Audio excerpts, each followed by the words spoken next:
Cerita diawali dengan memperlihatkan seorang seniman bernama David. Ini orangnya. Dia tinggal bersama istri dan satu anaknya bernama Billy yang kebetulan malam itu tengah terjadi badai hebat disertai sambaran halilintar tidak pakai gen yang membuat David dan keluarganya bergegas untuk istirahat.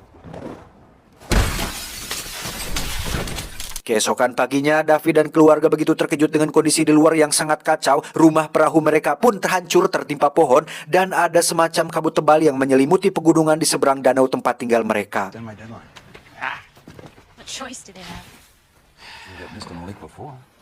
Coming off the mountain like that? David pun menemui tetangganya bernama Norton. Ini babangusnya. Beliau merupakan seorang pengacara yang agak judes dan kurang berbaur setelah sebelumnya David dan Norton ini sempat terlibat sedikit perselisihan yang membuat keduanya kurang akur tapi masih berkomunikasi. Karena mobil Norton hancur, David pun sukarela mau memberikan tumpangan pergi ke swalayan untuk membeli beberapa barang yang dibutuhkan, di mana Billy diajak bersamanya sementara sang istri memilih untuk tinggal di rumah sendirian.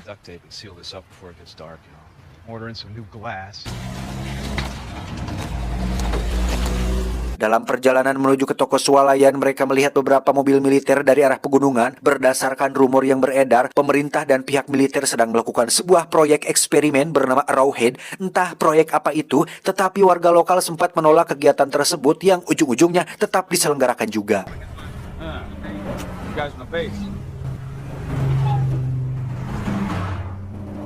Tiba di swalayan, David langsung menuju telepon untuk menghubungi istrinya, tetapi karena listrik dan komunikasi mati total, dia tidak bisa menanyakan kabar sang istri. Di swalayan sendiri situasinya sedang ramai pengunjung yang membeli keperluan setelah tahu bahwa listrik mati total dan badai kemungkinan akan terjadi lagi. Tak hanya warga sipil, di situ juga ada 3 perwira muda yang akan cuti dinas yang juga bermaksud untuk membeli barang-barang keperluan. Everybody's stocking up. Been like this since we opened. Thanks for helping me out today. Tak lama muncullah seorang PM atau polisi militer yang memberitai bahwa cuti dibatalkan karena sedang ada situasi darurat dan beliau menyuruh ketiganya untuk segera masuk ke mobil dan tiba-tiba 3 men meet me back at the Jeep in 5 minutes. It's an order.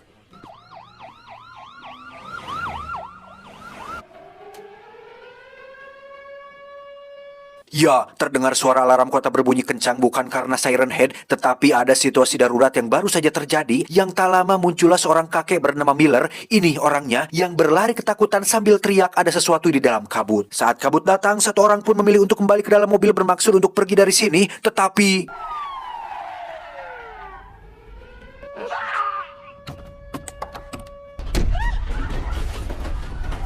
kemunculan kabut tebal disertai gempa yang dahsyat menimbulkan berbagai teori akan situasi yang sedang terjadi. Salah satunya berkaitan dengan pabrik dekat kota yang dicurigai mengalami kebocoran zat kimia beracun. Saat itulah ada seorang ibu-ibu, kita panggil saja si Ibu Untung, ini pematuknya, yang bersikeras ingin keluar dari sini karena kedua anaknya sedang berada di rumah dan tidak ada yang menjaga. Di mana saat David dan semua orang dimintai tolong, tak ada satupun dari mereka yang bersedia mengantar karena terlalu takut akan kemungkinan yang terjadi di luar sana.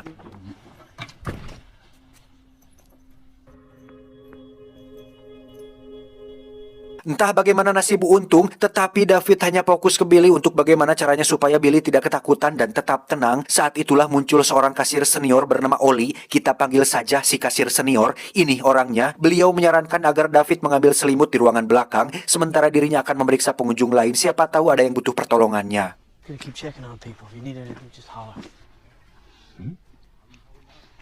Sendirian David pergi ke ruangan belakang tepat di dekat generator, di mana David melihat hal yang sangat mengejutkan ketika sesuatu sedang mencoba masuk melalui pintu belakang swalayan ini dan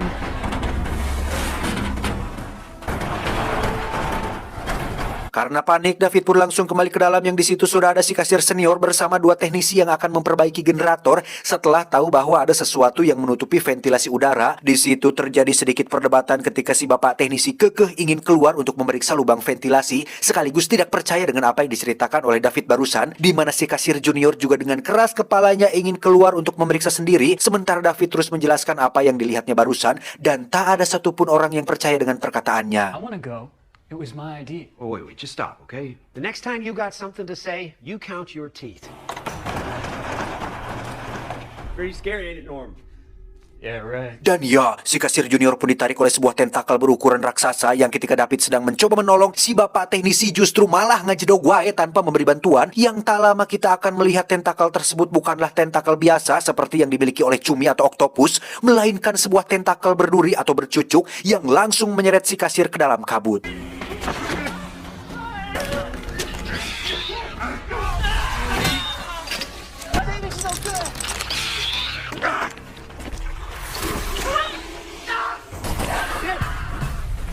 Setelah berhasil memotong ujung tentakelnya, David sangat dibuat emosi dengan sikap si teknisi yang kekerewet dan keras kepala dengan menyuruh si junior untuk keluar, di mana David sempat menghajarnya dan langsung meminta maaf atas tindakan spontannya tersebut. Dengan fakta bahwa bagian depan swalayan ini dipenuhi dengan kaca yang bisa kapan saja tembus, membuat mereka ingin menutupinya dengan benda apapun yang ada, tetapi hal itu hanya bisa dilakukan apabila semua orang bekerja sama alias gotong royong. Tapi masalahnya adalah, apa yang terjadi barusan pasti sulit diterima oleh akal sehat semua orang, sehingga dibutuhkan satu orang yang cukup berpengaruh di antara yang lain supaya bisa didengar, dan orang itu adalah Norton, sang pengacara terkenal yang cukup disegani. Gotta discuss how we're gonna stop that thing getting in here. Important attorney in New York.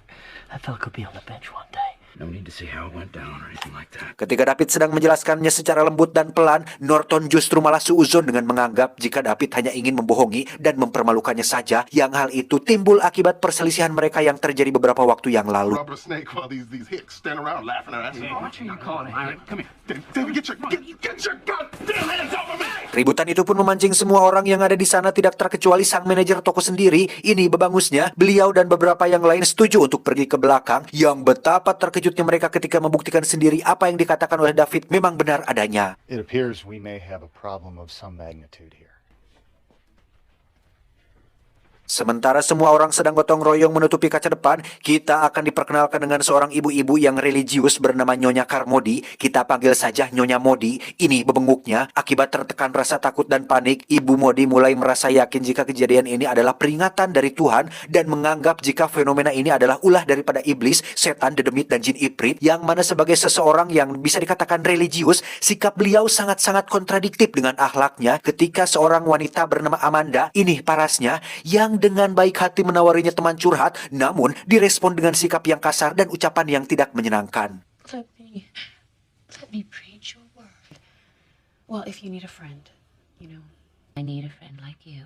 I'll just have myself a little squat and shit one out. Dan bukannya membantu, Nyonya Mondi justru malah sibuk menceramahi mereka semua dengan mengutip 1-2 ayat dari Alkitab tanpa memahami apa maknanya dan bagaimana tafsirnya, di mana setiap ucapannya menimbulkan ketakutan bagi anak-anak kecil karena membahas seputar penebusan dosa, darah, penumbalan, dan kiamat yang sebentar lagi akan datang. From the glory of God and from his power. A monstrosity did pull that How poor about boy if away. your ass prepares to meet my size 10 work boot? How about that? Setelah situasi kembali tenang, David pun mengumpulkan beberapa orang yang masih berpikir jernih dan waras untuk memikirkan apa yang harus dilakukan selanjutnya, di mana mereka perlu beberapa alat atau setidaknya satu senjata untuk pertahanan diri, di mana Amanda membawa sepucuk pistol milik suaminya untuk jaga-jaga, dan di antara mereka semua, hanya si bapak kasir seniorlah satu-satunya orang yang mampu menggunakan pistol tersebut. You know how to use that? Some target shooting, state champion in 94. Saat itulah kembali terjadi ketegangan ketika Norton bersama beberapa orang memilih untuk keluar dari tempat ini. David berusaha untuk melarangnya karena masih peduli dengan mereka semua. Tetapi Norton yang masih punya rasa handeel atau unek-unek kepada David pun memilih untuk tidak memperdulikan peringatannya. Let us pass, please! Let's just talk this thing through. We have, and we made our decision. David hanya meminta tolong agar satu orang di antara mereka mengikatkan tali pada pinggang, hanya sekedar untuk mengetahui berapa jarak aman supaya bisa selamat di dalam kabut ini. Dan tanpa ada yang bisa melarang, Norton dan pengikutnya pun mulai berjalan keluar memasuki kabut tersebut.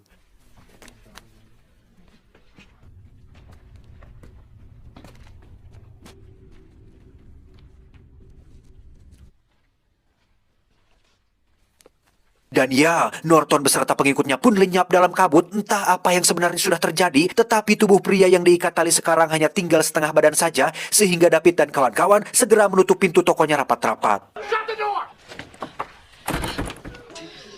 Singkat cerita, malam pun tiba. Sementara David dan yang lain menyiapkan penerangan, kita akan dibawa ke ruangan pribadi karyawan di mana di situ ada kasir wanita bernama Sally. Ini parasnya, bersama dengan satu perwira yang ternyata kenal dekat dengan Sally. Mereka melakukan sedikit bisa dibilang kalau dalam bahasa ilmiahnya itu disebut dengan semi pengenceritan. Saat itulah semua orang dikejutkan dengan kemunculan serangga berukuran raksasa yang menempel di kaca dan jumlahnya semakin lama semakin bertambah.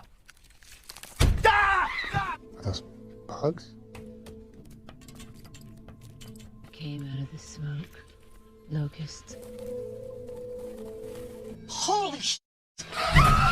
Ya, rupanya serangga-serangga ini tertarik dengan cahaya yang ketika David dan beberapa orang mematikan lampu, si teknisi justru malah menyalakan lampunya karena tidak tahu dan belum diberitahu penyebab hal ini. Para serangga itu pun akhirnya berhasil menerobos, di mana saat David sedang menyalakan obor, Sally si kasir yang cantik pun terkena gigitan yang membuatnya ngagoler, sementara yang lain mencoba bertahan semampu dan sebisa mereka.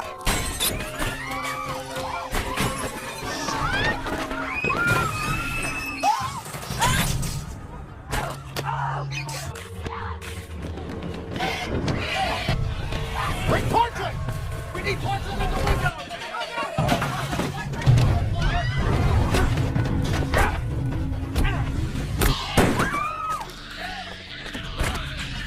Insiden ini akhirnya berakhir setelah mereka menyalakan obor dan menutupi kaca yang pecah dengan papan triplek. Namun Sally yang cantik ini pun harus tewas dalam insiden tersebut, sementara yang lain mengalami luka-luka yang cukup serius. Tak bisa dibiarkan, David dan kawan-kawan yang masih punya rasa peduli pun memutuskan untuk pergi ke apotek yang berjarak beberapa meter dari toko ini, yang keesokan paginya mereka langsung berkemas dengan menyiapkan beberapa benda tajam untuk pertahanan, yang di situ kembali terjadi sedikit kedekangan ketika Nyonya Modi melarang mereka keluar dengan alasan bahwa rencana tersebut terlalu angkuh dan melawan takdir Tuhan. Loh, seharusnya tetap bertahan di sini dan menerima apa yang sudah direncanakan olehnya. Larangan Nyonya Modi pun tak digubris setelah seorang nenek-nenek melempar babatok mastakanya menggunakan kaleng sarden, di mana David dan kawan-kawan pun mulai berjalan keluar, berharap rencana ini akan berjalan lancar. Defiance of Shut up, you buzzard!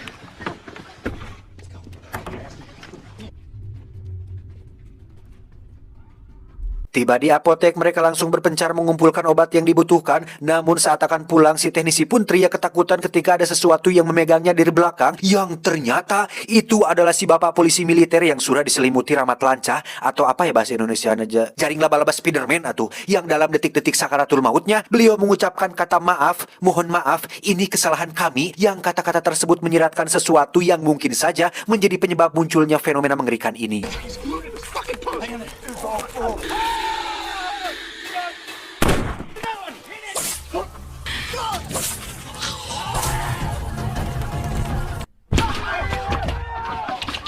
Beberapa saat berlalu, David pun dibangunkan oleh suara Nyonya Modi yang tengah berceramah di hadapan para jemaatnya yang kini sudah semakin bertambah banyak. David, Amanda, dan kawan-kawan yang masih waras pun berkumpul untuk membahas tentang Nyonya Modi, di mana si bapak kasir mengatakan jikalau sekarang Nyonya Modi berperan sebagai seorang paranormal, mengklaim jika dirinya mendapat bisikan langsung dari Tuhan dan meyakinkan semua orang bahwa jalan selamat untuk semua ini adalah dengan melakukan pengorbanan darah seseorang.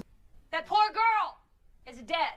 And that boy is... The rock will not hide them. The dead tree gives no shelter. What will end it? Tak ingin sibuk mengurusi si Nyonya, David pun menemui sang perwira untuk menanyakan pertanyaan penting mengenai proyek Arrowhead yang dilakukan di atas gunung. Karena berdasarkan kata-kata si polisi militer yang meminta maaf atas kesalahan kami, nampaknya sudah jelas bahwa insiden ini ada hubungannya dengan proyek yang sedang dijalankan oleh militer dan pemerintah tersebut.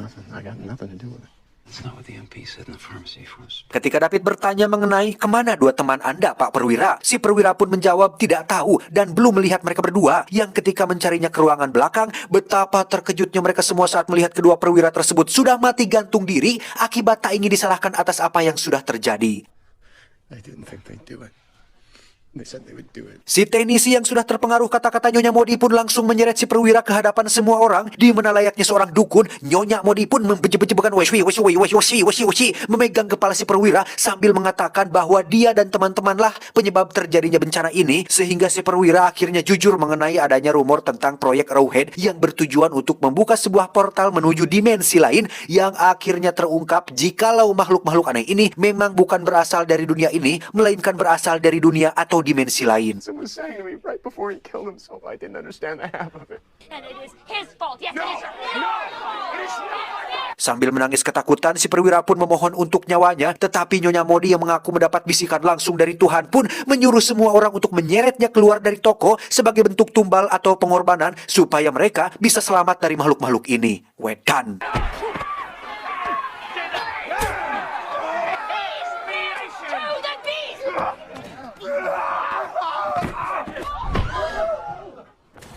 Tomorrow we'll just have to wait and see.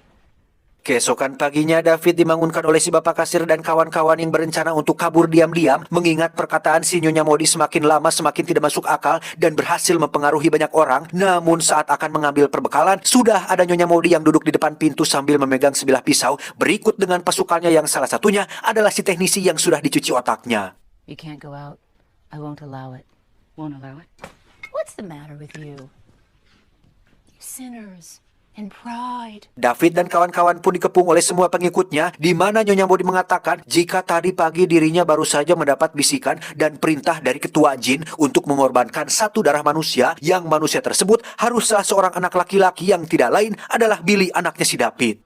The blood of human sacrifice must come. Hal itu tentu mendapat penolakan dari David yang langsung memasang kuda-kuda untuk siapapun yang berani menyentuh anaknya, yang ketika Nyonya Modi semakin berani dan semakin banyak omong, tiba-tiba...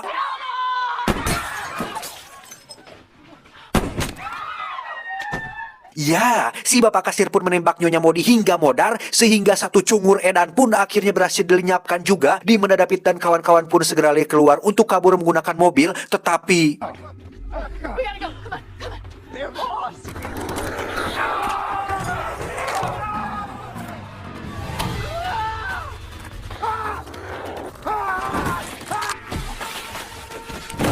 Tersisa David, Billy, Amanda, si nenek dan si kakek. Mereka berlima pun berkendara dengan aman meninggalkan wajah-wajah penuh keegoisan di dalam toko tersebut. Dan tujuan dari kepergian ini adalah untuk menyusul istrinya David yang berjarak beberapa kilometer dari tempat tersebut.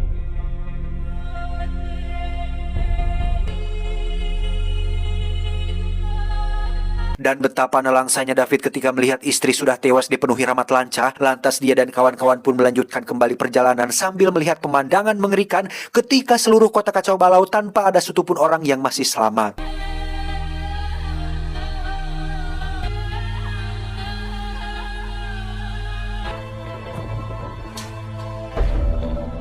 Dan betapa sialnya mereka berlima ketika mobil kehabisan bahan bakar tepat di jalan terbuka yang jauh dari tempat sembunyi, di mana David langsung bengong dengan tatapan kosong sambil memandangi satu persatu wajah mereka semua, termasuk Billy anaknya yang sedang tertidur lelap. David sadar betul jika pada akhirnya mereka berlima akan mati oleh monster yang lama-kelamaan akan menyadari keberadaan mobil tersebut, sehingga di tengah keputusasaan itu, David mengambil pistol milik Amanda yang di situ hanya tinggal 4 peluru yang tersisa.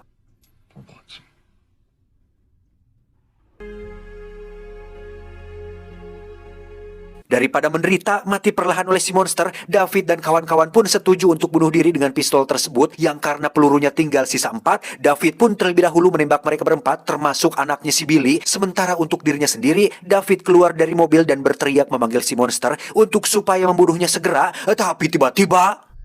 Come on! Come on!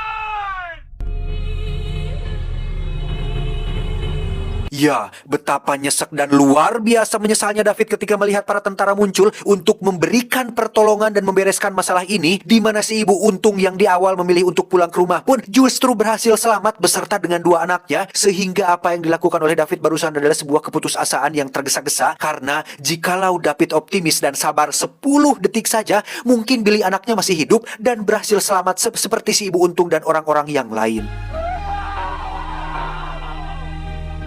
Tamat.